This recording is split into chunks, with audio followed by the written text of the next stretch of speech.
Puede pasar con confianza. Va a verme limpiecita como un sol. Soy yo.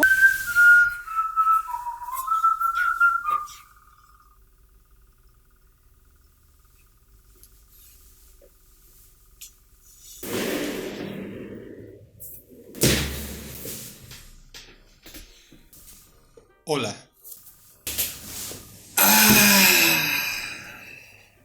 Sí, vamos a tocar un temita que yo sé que ustedes tienen tiempo preguntándome. Y dale con la técnica, Ramón, puedes compartir la técnica y vamos a complacer a las princesas eternas.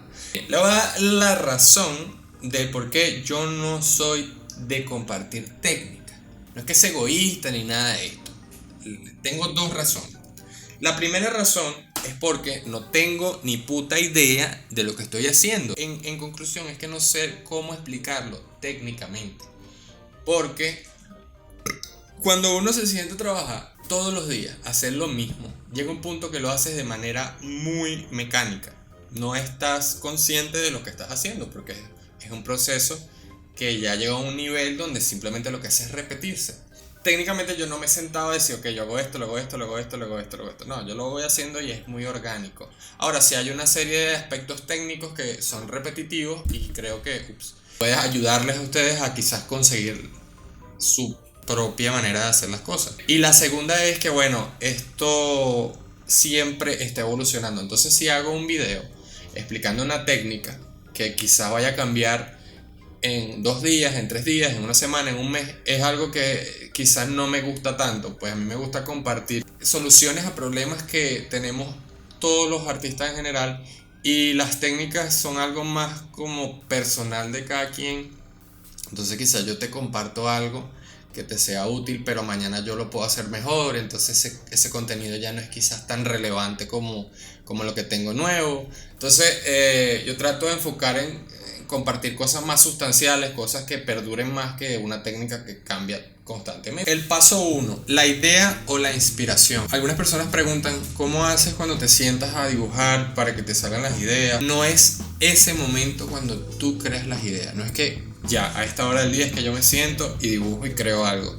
¿Por qué no me sale nada? ¿Por qué no puedo hacer? Porque es que no es en ese momento. El proceso creativo tiene que ser algo que se encuentre constantemente en tu vida, en todo momento, en todo lugar. Por eso es que muchos de los artistas recomiendan salir a tomar fotografías al parque, a conocer, a compartir. Ya que como artista, yo creo que el mejor consejo que te puedo dar es que si vas a realizar cualquiera que sea tu trabajo artístico, te bases en experiencias personales, en tu experiencia como ser humano, ya que eso le da un realismo que quizás no cualquiera le pueda dar. El primer paso tiene que ser la idea. ¿Y cómo tú llegas a esta idea? Bueno, basándote en experiencias que tú tienes ese día, tienes ese mes. Por ejemplo, en esta ilustración en específico, que está esta chica en el metro, yo me basé en todas las veces que me toca viajar en metro y me toca ver personas interesantes, cómo están vestidos, llevan a sus mascotas,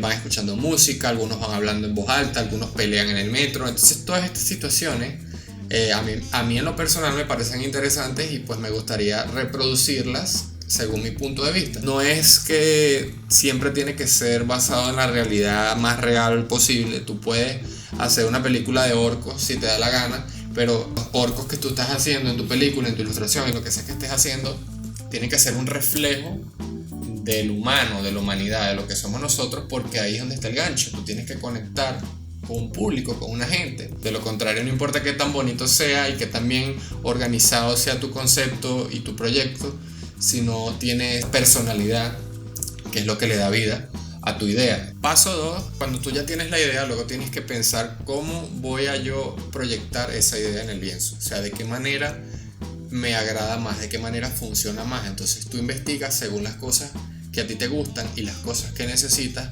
el acabado que tú quieres lograr. En este caso yo siempre busco que parezca animación, que sea como un shot de una película, como una escena, y por ende siempre tiene tomas desde una vista desde arriba o quizá una vista desde abajo, porque así que se ve más interesante para mí Por eso algunas tienen ruido, por eso algunas tienen como una mancha, una línea negra arriba y una abajo, como para darle esa sensación a mi cerebro de que estoy trabajando en un proyecto gigante, que es mentira, pero me hace sentir bien. Entonces, la investigación se resume en que tú buscas lo que necesitas y lo que te gusta para poder darle como que un cuerpo a esa idea antes de empezar a construirlo. Lo mismo digo con lo del metro. En este caso, yo no soy de dibujar escenarios, yo nunca he dibujado escenarios, entonces sentarme a dibujar elementos que yo no conozco es algo estúpido, y obviamente habría un montón de errores que yo no quiero cometer. Entonces yo busco una serie de imágenes de metro de Nueva York, de Japón, incluso aquí de Madrid. Incluso si tengo que ir a tomar fotografías porque no consigo las fotos que me ayuden a construir mi composición, pues voy y las tomo. Es importante tener una buena base antes de empezar a hacer el producto. De lo contrario, no estás borrando y luego viendo que hay una falla aquí cuando ya estás terminando de realizarlo. Les recuerdo que en el proceso se ve muy orgánico, pero no estoy improvisando. Según todos los pasos anteriores, ya a este punto tengo una imagen muy clara en mi cabeza, que es lo que estoy intentando imprimir en el lienzo. Y como toda idea, esta está sujeta a cambio. Funcionará esta pose, quizás este fondo, quizás la expresión. Todo esto va a ir evolucionando en el proceso. Muchas de las expresiones y la anatomía que manejo en mis artes las dibujo sin usar referencias al principio, ya que como todo acto repetitivo tiende a memorizarse. Por ejemplo, si tienes más de 8 años dibujando zapatos, llegará un punto donde no necesites referencias para dibujar un zapato de memoria. Entonces al principio no busco referencias para ciertos problemas, ya que la solución se encuentra en mi cabeza. Recordemos que todo esto se resume en resolver un problema. Si tú puedes resolver un problema sin ver referencias, bien, hazlo. Pero si tienes más de una hora intentando hacer una cara sonriendo desde una vista superior, entonces te recomiendo que busques referencias y resuelvas el problema. Y no crean que siempre me sale la primera. Hay veces que ninguna de las opciones que tengo en la cabeza me conviene o no me convence, entonces tengo que buscar referencias para poder resolverlo. Ahora, ¿cómo llegas a alcanzar ese nivel de memoria? Bueno, el cerebro es un músculo, ¿verdad? Y solo tienes que entrenarlo para entender la forma de un objeto en 3 dimensiones. Eso lo logras con el estudio y la repetición, hasta que se te grabe esa mierda en la cabeza.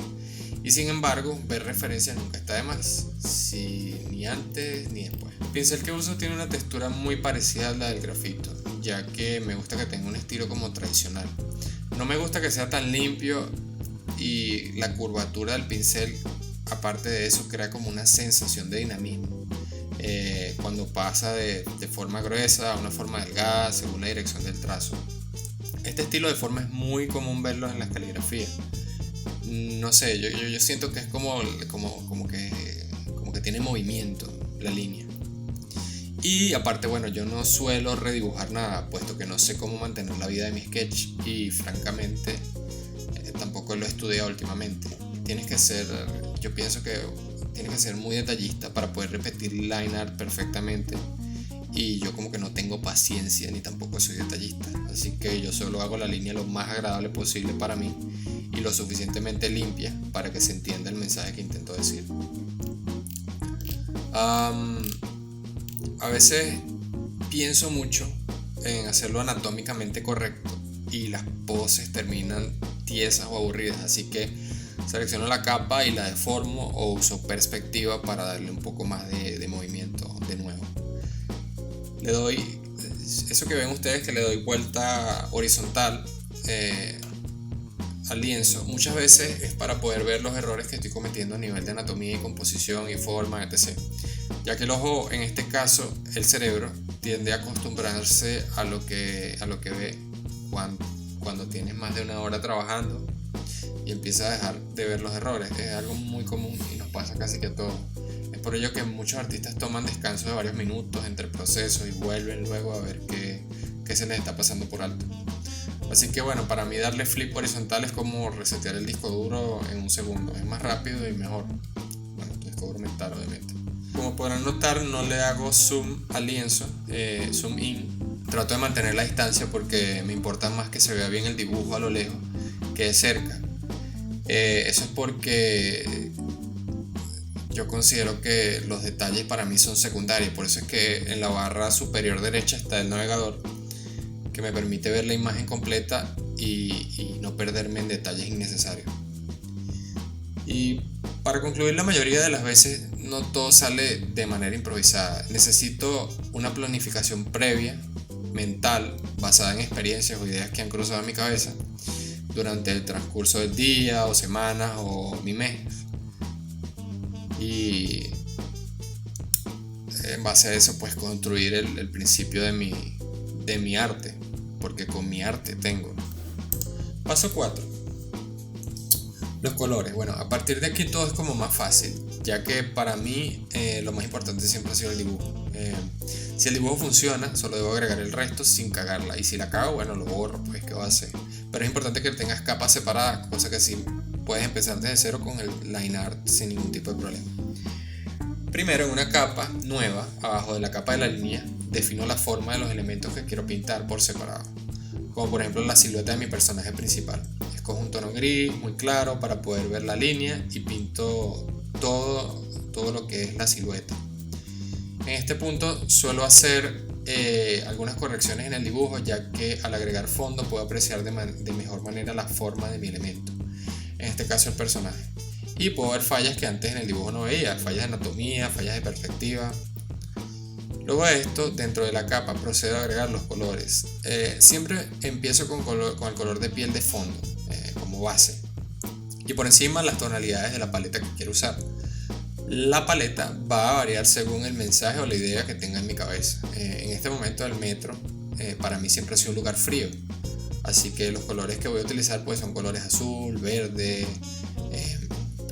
y como podrán notar a la derecha los deslizadores de la ventana de colores están en HSB, que significan hue, que es matiz, saturation, que es saturación, y brightness, que es brillo. Así que cuando empiezo busco que la saturación esté en menos de 40 y el brillo en más de 60. ¿Por qué? Bueno, porque si está muy saturado, a mí en lo personal me distrae, y si está muy oscuro, pierdo el valor de la línea. Y además con animación es muy común que se trabaje de esta manera. No tanto la saturación, pero sí los valores. Además de que luego haré las correcciones. Debo recordar que tengo que agregar sombras, por ende color. Los colores muy oscuros van a oscurecer más y podría perder información. Paso 5. Como empecé a aburrirme de pintar y no tenía ni idea de en qué dirección irían las sombras, en una capa superior, en modo multiplicar, escogí un tono de gris un poco claro y empecé a agregar la sombra. Como la mayoría de los vagones tienen las luces en el techo, la sombra de cualquier elemento no se iba a extender a lo largo del suelo. De hecho, se iba a mantener justo debajo de cada uno. Eso es matemática para niños de primer grado, esto es ciencia.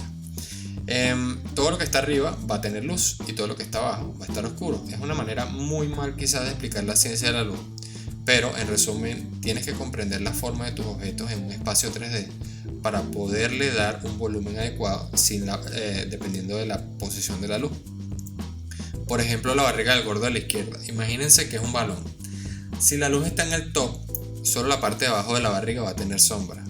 Y no va a ser una sombra perfectamente circular, ya que por la gravedad ese balón, en este caso la barriga, se va a deformar hacia abajo. Apliquen esto al resto de los elementos de la composición.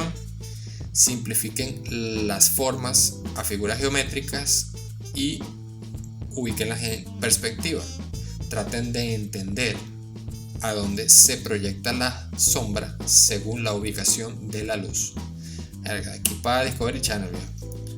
Lo bueno de tener todo esto por separado, cada capa por separado, como por ejemplo la capa de la sombra, es que luego la puedo seleccionar y cambiar su tonalidad, su color e incluso su forma, sin afectar para nada la base. Esto es una manera muy inteligente de resolver un problema de manera efectiva.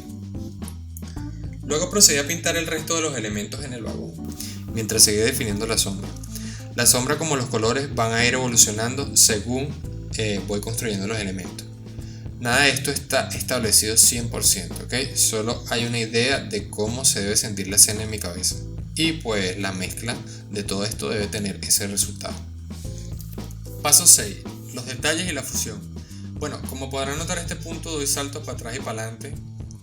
en el proceso. No es una secuencia organizada y continua. Eso es porque no estoy buscando capturar la idea que tenía desde el principio, y cuando algo no me convence, pues intento agregar mis conocimientos en general para ver el resultado final. Por eso a veces me adelanto a los pasos. Algo así como dar una solución más rápida y posible antes de irme a los detalles. Pero yo creo que a este punto ya yo me siento bastante satisfecho con el resultado. Es un poco sucio y le falta pulir, pero ya si miro arriba a la derecha en el navegador, en un tamaño muy pequeño se ve como una escena interesante, al menos para mí.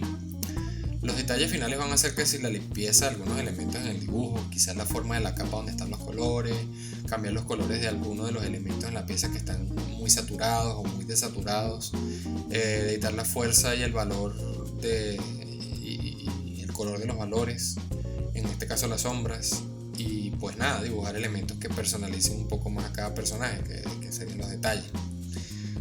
Luego, en una capa extra, agrego algo de ruido para crear la sensación de televisión. Hay un artista que se llama Dan Lubisi, que tiene un tutorial, búsquelo en Google, cómo hacer el efecto de ruido, donde explica detalladamente paso por paso. Y aparte, en otra capa agrego con un pincel parecido como a la acuarela un efecto para darle este toque tradicional. También agrego algo de papel corrugado por encima de todo lo que llevo ya hecho, y al final un poco de aberración cromática como para que se sienta como de animación vieja escuela. Bueno, en resumen, este es mi proceso por ahora. Espero que les sirva de algo y mejore un poco sus miserables vidas. Practiquen todos los días las cosas que son importantes, por favor. Y pues recuerden que sin estudio y repetición técnicamente no van a llegar a nada. Así que hagan la tarea y nos vemos mañana. Bueno, eso ha sido todo por hoy. Espero que les haya ayudado. Espero que si les haya servido, por lo menos dejen un puto comentario en la casilla de YouTube. Así sea dando las gracias, porque es que parece que los veo como que les pesa. Y es que yo no le estoy haciendo nada, yo no estoy ganando real con esto, pero es que ni siquiera le dan me gusta. Es que no entiendo por qué estoy haciendo esta mierda.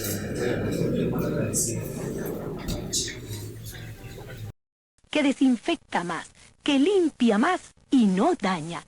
Límpienos con el limpiador de bocetas.